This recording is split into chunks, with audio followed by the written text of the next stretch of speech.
भारतीय स्वतंत्रता दिवस इस बार 78वां स्वतंत्रता दिवस मनाया जाएगा। भारतीय राष्ट्रीय गान देश और विदेश में गूंजेगा, जो कि हमारे देश की आन बान और शान है। लेकिन अगर ये कहा जाए कि भारतीय राष्ट्रीय गान एक स्मारकीय संस्करण में रिलीज होने जा रहा है। जी हां, 3 बार के ग्रैमी अवार्ड विजेता रिकी केज ने गुरुवार को दिल्ली के लीला होटल में प्रेस वार्ता कर जानकारी देते हुए बताया कि वर्ष 2023 में लंदन के एबी रोड स्टूडियो में भारतीय राष्ट्रगान का प्रदर्शन करने के लिए अब तक के सबसे बड़े symphony orchestra 100 piece royal philharmonic orchestra UK का संचालन करने के बाद भारतीय संगीतकार और 3 बार के ग्रैमी अवार्ड विजेता रिकी केज ने गिनीज वर्ल्ड रिकॉर्ड तोड़कर नए भारत का जश्न को अभूतपूर्व ऊंचाइयों पर पहुंचाने का दावा किया है। अपनी पिछली उपलब्धि को आगे बढ़ाते हुए रिकी केज ने भारतीय जीवित किंवदंतियों का एक असाधारण समूह एकत्र किया है, जो भारतीय राष्ट्रगान के एक अभूतपूर्व संगीतमय अनुभव में परिणत हुआ है। उन्होंने बताया कि डॉक्टर अच्युत सामंत के साथ मिलकर ओडिशा के 14,000 आदिवासी बच्चों का एक गायन दल तैयार किया है, जिससे एक विस्मयकारी गायन रिकॉर्ड तैयार हुआ है, जिसने ओडिशा के भुवनेश्वर में कलिंगा सामाजिक विज्ञान संस्थान में एक ही स्थान पर एक साथ प्रदर्शन किया। टोटल खबरें के वरिष्ठ संवाददाता राजेश खन्ना ने रिकी केज के साथ विशेष बातचीत कर यह जानने का प्रयास किया कि आखिर राष्ट्रगान और उनके द्वारा तैयार अभूतपूर्व संगीतमय अनुभव वाला राष्ट्रीय गार्डन में क्या अंतर है।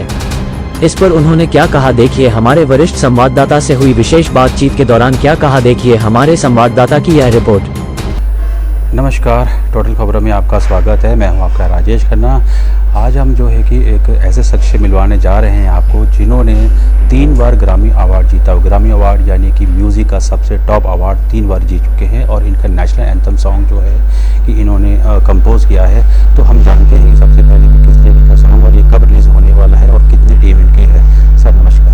नमस्कार, टोटल खबरों में आपका सर स्वागत है। Thank you Rajesh Khanna ji.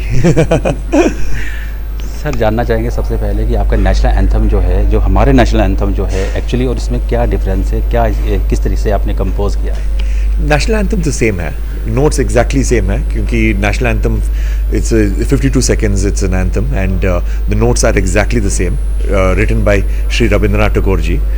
And what I've done is that I've beautified it. I've added instruments to it, I've added arrangement to it and made it very very massive. 56 second का है, तो इसमें कितने लोग इसमें जो है कि इन्वॉल्व हैं टीम में आपके, और कितने मतलब इसमें जो है कि समय लगा इसको आपको बनाने में, कंपोज करने में। So firstly, there is the Royal Philharmonic Orchestra, 100-piece orchestra from UK. So they have recorded on this.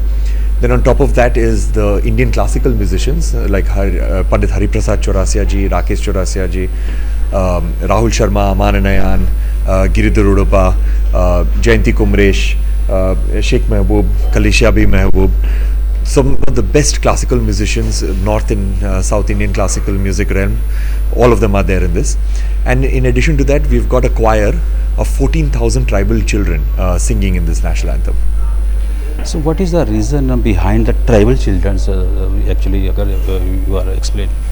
So there is this institute in India, it's called in Bhubaneswar, it's called the Kalinga Institute of Social Sciences. So Kalinga Institute of Social Sciences, at any given point of time, they are educating, they are clothing, they are feeding, they are taking care of 40,000 tribal students from underprivileged communities. So it's a large number, 40,000 tribal students, completely free of cost. So I've gone to this university many times, I associate with the university many times, try to help them out in every way possible.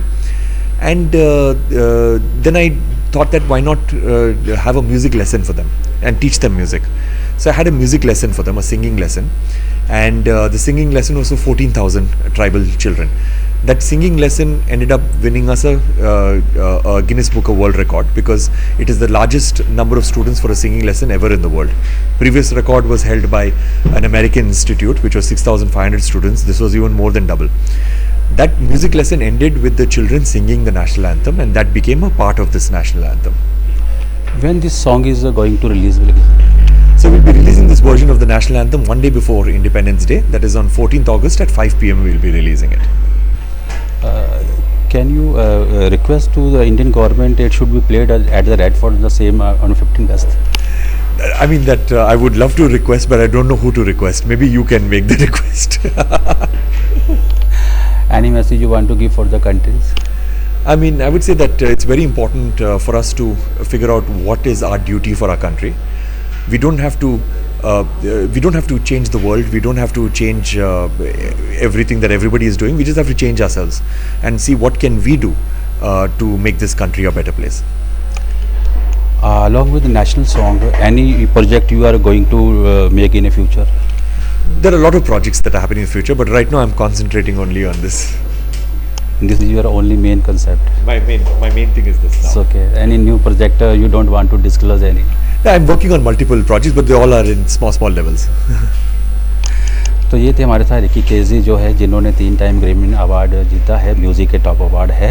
तो आज इन्होंने अपने गाने national anthem के बारे में बताया है, जो कि 14 अगस्त को जो है शाम को 5 बजे जो है कि रिलीज़ होने जा रहा है। आप देखें इसको गाने को और जो है नेशनल एंथम को। तो टोटल खबरें दिल्ली से राजेश खन्ना। बताया जाता है कि अभूतपूर्व संगीतमय तरीके से तैयार और रिकॉर्डिंग राष्ट्रीय गान 14 अगस्त भारत की स्वतंत्रता की पूर्व संध्या को शाम 5 बजे सभी स्ट्रीमिंग प्लेटफॉर्म यूट्यूब और रिकी केज के सोशल मीडिया अकाउंट पर जारी कर दिया जाएगा। टोटल खबरें दिल्ली से राजेश खन्ना की विशेष रिपोर्ट।